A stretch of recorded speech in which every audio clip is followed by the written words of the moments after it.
ಎಲ್ರಿಗೂ ನಮಸ್ಕಾರ. ನಾನು ನಿಮ್ಮ ಸ್ಮಿತಾ ಸಂಜೀವ್. ನಮ್ಮ ಇವತ್ತಿನ ಟಾಪಿಕ್ ಏನಂದ್ರೆ ಜಪದ ಬಗ್ಗೆ. ಜಪ ಮಾಡುವ ಮಹತ್ವ ಏನು, ಯಾಕೆ ಜಪ ಮಾಡಬೇಕು, ಅಥವಾ ಜಪ ಮಾಡೋದ್ರಿಂದ ಏನಾಗ್ತದೆ ಅದನ್ನು ತಿಳಿಸ್ಕೊಡ್ಲಿಕ್ಕೆ ನಮ್ಮ ಜೊತೆ ಇವತ್ತು ಆಚಾರ್ಯ ಇದ್ದಾರೆ. ನಮಸ್ಕಾರ ಆಚಾರ್ಯ. ನಮಸ್ಕಾರ.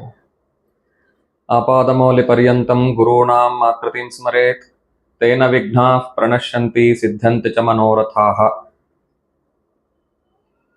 ಇವತ್ತಿನ ಜಗತ್ತಿನಲ್ಲಿ ಭಗವಂತನಿಗೆ ನಾವು ಅತ್ಯಂತ ಪ್ರಿಯರಾಗಬೇಕು, ಹತ್ತಿರದವರಾಗಬೇಕು ಅಂತಂದ್ರೆ ಅದಕ್ಕಿರತಕ್ಕಂತಹ ದಾರಿ ಒಂದೇ, ತಪಸ್ಸು ಮತ್ತೆ ಜಪ ಮತ್ತು ಅನುಷ್ಠಾನ.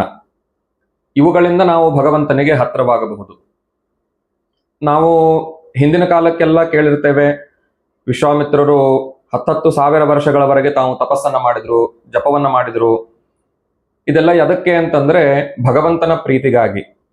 ಅವರು ಭಗವಂತನನ್ನು ಒಲಿಸಿಕೊಂಡು ತಾವು ಕ್ಷತ್ರಿಯರಿದ್ದವರು ಬ್ರಾಹ್ಮಣ್ಯವನ್ನ ಪಡೆದು ತಾವು ಸಾಧನೆಯನ್ನ ಮಾಡಿರ್ತಕ್ಕಂತಹ ಮಹತ್ತರವಾದಂತಹ ವ್ಯಕ್ತಿಗಳಲ್ಲಿ ವಿಶ್ವಾಮಿತ್ರರು ಕೂಡ ಒಬ್ರು.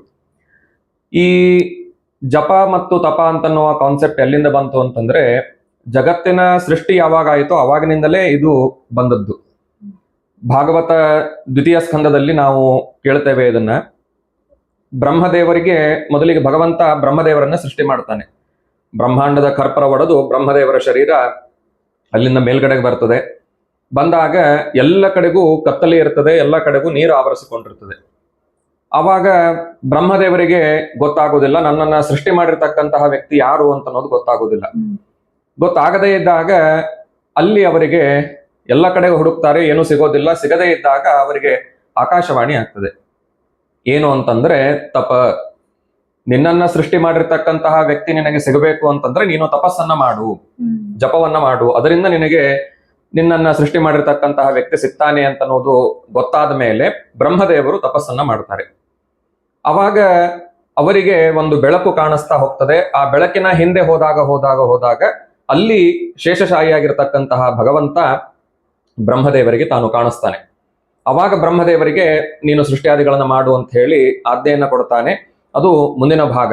ಆದರೆ ನಾವು ಭಗವಂತನ ಹತ್ರ ಹೋಗಬೇಕು, ಭಗವಂತನನ್ನ ಕಂಡುಕೊಳ್ಳಬೇಕು ಅಂತಂದ್ರೆ ಸುಲಭವಾದಂತಹ ಮಾರ್ಗ ಯಾವುದು ಅಂತಂದ್ರೆ ಜಪವನ್ನ ಮಾಡತಕ್ಕಂತಹದ್ದು ಸುಲಭವಾದಂತಹ ಮಾರ್ಗ.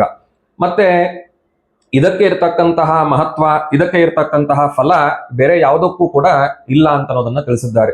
ನಾವೆಲ್ಲ ಏಕಾದಶಾದಿ ವ್ರತಗಳನ್ನ ಮಾಡ್ತೇವೆ, ನಾನಾ ವಿಧವಾಗಿರ್ತಕ್ಕಂತಹ ಯಜ್ಞಗಳು ಇತ್ಯಾದಿಗಳನ್ನೆಲ್ಲ ಮಾಡಿದ್ರೂ ಕೂಡ ಅದರಲ್ಲಿ ಎಷ್ಟು ಪುಣ್ಯ ಬರಬೇಕೋ ಅದರ 100 ಪಟ್ಟು 1000 ಪಟ್ಟು ಪುಣ್ಯ ಕೇವಲ ಒಂದು ಜಪ ಮಾಡೋದರಿಂದ, ತಪಸ್ಸು ಮಾಡೋದರಿಂದ ಇದೆ ಅಂತ ಅನ್ನೋದನ್ನ ವಿಶೇಷವಾಗಿ ಅಲ್ಲಿ ತಿಳಿಸ್ತಾರೆ.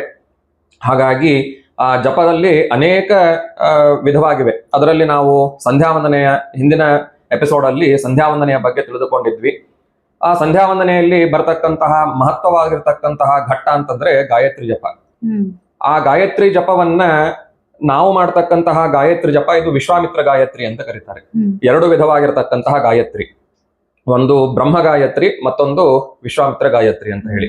ಬ್ರಹ್ಮ ಗಾಯತ್ರಿ ಅಂತಂದ್ರೆ ಬ್ರಹ್ಮದೇವರು ಗಾಯತ್ರಿ ಮಂತ್ರವನ್ನ ಮೊದಲಿಗೆ ಕಂಡುಹಿಡಿದವರು. ಅದು ಅಷ್ಟಮಹಾ ಮಂತ್ರಗಳಲ್ಲಿ ಅತ್ಯಂತ ಪ್ರಮುಖವಾಗಿರ್ತಕ್ಕಂತಹ ಮಂತ್ರ ಅದು. ಆ ಮಂತ್ರಗಳನ್ನ ಜಪ ಮಾಡಿದಾಗ ಅದಕ್ಕೆ ನಾರಾಯಣ ಮಂತ್ರದ ಜಪ ಮಾಡತಕ್ಕಂತಹ ಪ್ರಸಕ್ತಿ ಇಲ್ಲ. ಅದು ಬರೀ ಜಪವನ್ನ ಬ್ರಹ್ಮ ಗಾಯತ್ರಿಯನ್ನ ಮಾಡೋದ್ರಿಂದಲೇನೆ ಅದಕ್ಕೆ ಏನು ಪುಣ್ಯ ಬರಬೇಕೋ ಆ ಪುಣ್ಯ ಬಂದುಬಿಡುತ್ತದೆ. ಆದರೆ ನಾವೇನು ಸಂಧ್ಯಾವಂದನೆಯಲ್ಲಿ ವಿಶ್ವಾಮಿತ್ರ ಗಾಯತ್ರಿಯನ್ನ ಮಾಡ್ತೇವೋ ಅದು ವಿಶ್ವಾಮಿತ್ರರು, ನಾವು ಆಗಲೇ ಕೇಳಿದ ಹಾಗೆ 10,000 ವರ್ಷಗಳವರೆಗೆ ತಾವು ತಪಸ್ಸನ್ನ ಮಾಡಿ ಬ್ರಹ್ಮದೇವರನ್ನು ಒಲಿಸಿಕೊಂಡು ಅಲ್ಲಿ ತಾವು ಕ್ಷತ್ರಿಯರಾಗಿದ್ದವರು ಬ್ರಾಹ್ಮಣ್ಯವನ್ನ ಪಡೆದು ಆ ಗಾಯತ್ರಿಯನ್ನ ಕಂಡುಹಿಡಿದವರು. ಹಾಗಾಗಿ ಆ ಗಾಯತ್ರಿಯನ್ನ ಮಾಡಿದಾಗ ಅದಕ್ಕೆ ನಾವು ನಾರಾಯಣ ಮಂತ್ರವನ್ನ ಮಾಡಿದಾಗಲೇನೆ ಅದಕ್ಕೆ ಫಲ ಸಿಗ್ತದೆ. ಒಂದು ವಿಶ್ವಾಮಿತ್ರ ಗಾಯತ್ರಿಯನ್ನ ಮಾಡಿದರೆ 3 ಪಟ್ಟು ಹೆಚ್ಚು ನಾರಾಯಣ ಮಂತ್ರದ ಜಪವನ್ನ ಮಾಡಬೇಕು. ಹಾಗಾಗಿ ಇಲ್ಲಿ ಈ ತರಹದ ವ್ಯತ್ಯಾಸಗಳು ಇವೆ. ಅದರಲ್ಲಿಯೂ ಕೂಡ ಮಹತ್ವವಾದದ್ದು ಅಂತಂದ್ರೆ ಧಿಯೋ ಯೋನಃ ಪ್ರಚೋದಯಾತ್. ನಾವು ಭಗವಂತನಿಗೆ ಏನು ಪ್ರಾರ್ಥನೆ ಮಾಡ್ಕೊಳ್ಬೇಕು ಅಂತಂದ್ರೆ ಧಿಯಃ, ಧಿಯ ಅಂತಂದ್ರೆ ಬುದ್ಧಿ ಅಂತರ್ಥ. ನನ್ನ ಬುದ್ಧಿಯನ್ನ ಪ್ರೇರೇಪಿಸು ಅಂದ್ರೆ ಶುದ್ಧಿಯನ್ನಾಗಿ ಮಾಡು ಅಂತ ಹೇಳಿ ಭಗವಂತನಿಗೆ ಕೇಳ್ಕೊಳ್ತಕ್ಕಂತಹ ಒಂದು ಗಾಯತ್ರಿ ಮಂತ್ರ. ಅಂತಹ ಆ ಗಾಯತ್ರಿಯನ್ನು ಮಾಡೋದರಿಂದ ನಾವು ಅದಕ್ಕೆ ಅದನ್ನೇ ಹೇಳ್ತಾರೆ, ದಿಗ್ಬಲಂ ಕ್ಷತ್ರಿಯ ಬಲಂ ಬ್ರಹ್ಮ ತೇಜೋ ಬಲಂ ಬಲಂ ಅಂತ ಹೇಳಿ, ನಾವು ಬ್ರಾಹ್ಮಣರು, ಬ್ರಾಹ್ಮಣ್ಯ ನಮ್ಮಲ್ಲಿ ಇದೆ ಅಂತನ್ಲಿಕ್ಕೆ ಗೊತ್ತಾಗೋದೇ ನಾವು ಮಾಡ್ತಕ್ಕಂತಹ ಒಂದು ಗಾಯತ್ರಿ ಜಪದಿಂದ ನಮ್ಮಲ್ಲಿ ಏನು ಸಿದ್ಧಿ ಉಂಟಾಗ್ತದೋ, ಅದರಿಂದ ನಾವು ಅನ್ಕೊಂಡಿರ್ತಕ್ಕಂತಹ ಕಾರ್ಯಗಳು ಏನು ಸಿದ್ಧಿಸ್ತವೋ, ಅದರಿಂದ ಅದಕ್ಕೆ ಗಾಯತ್ರಿಗೆ ಅಷ್ಟು ಮಹತ್ವ ಇದೆ ಅಂತನ್ನೋದು ಅಲ್ಲಿ ಗೊತ್ತಾಗ್ತದೆ. ಮತ್ತೊಂದಿಷ್ಟು ವಿಷಯಗಳನ್ನ ಮುಂದಿನ ಭಾಗದಲ್ಲಿ ತಿಳಿದುಕೊಳ್ಳೋಣಂತೆ. ನಮಸ್ಕಾರಗಳು. ನಮಸ್ಕಾರ ಎಲ್ರು.